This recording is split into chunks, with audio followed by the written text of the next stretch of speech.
c'est un projet qui va aller au-delà de 2029 parce que nous comptons même élargir le partenariat avec le Mali, comme on a fait avec la Mauritanie, pour que toute la vallée soit concernée.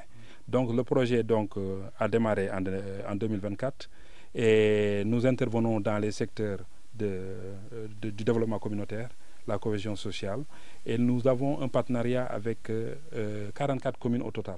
Dans les 44 communes, Matam bénéficie de 15 communes. Les 20 communes sont au niveau de Saint-Louis et les 9 communes dans le département de Bakel.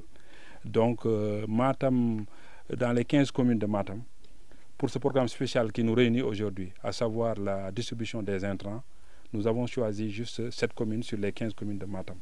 Pourquoi ces 7 communes? Parce qu'on a fait un ciblage en octobre à la suite des inondations, avec un rapport avec les services techniques. On a touché les communes les plus impactées. Alors, tout de suite, le représentant des producteurs l'a dit, il n'était pas prévu en 2024 et 2025, même début 2025, que le projet intervienne dans l'agriculture. Mais comme il y avait des inondations avec des dégâts énormes, le projet ne pouvait pas rester insensible. Alors le ministère de tutelle, le bailleur de fonds nous a dit qu'il faut venir appuyer ces communes-là, anticiper sur le programme de l'agriculture. Mais ça ne veut pas dire que le projet ne va pas intervenir dans l'agriculture. Au contraire, nous avons même un protocole de partenariat avec la SAED. Nous allons mettre une étude sur les chaînes de valeur pour rassurer vraiment le producteur qui est là. Les producteurs ont une part importante dans tout ce projet-là.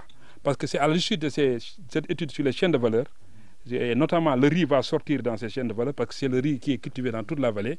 Nous allons avoir une approche pour pouvoir appuyer les agriculteurs de toute la vallée, y compris Matam.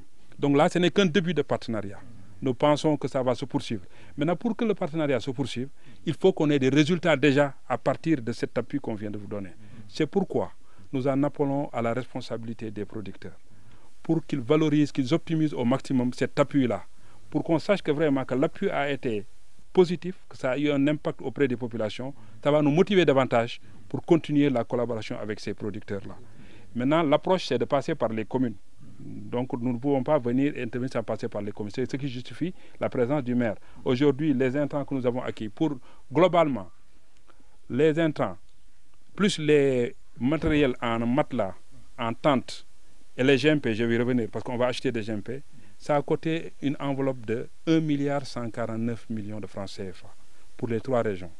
Nous pouvons dire que Matam, si on calcule après, on estime presque le tiers, plus du tiers même, les 400 millions ont été destinés à la région de Matam. Ça, c'est compte non tenu de ce que nous sommes en train de faire avec la commune de Matam, ce que monsieur le secrétaire municipal l'a dit tout de suite, au niveau des sous-projets, avec un engagement déjà de plus de 100 millions.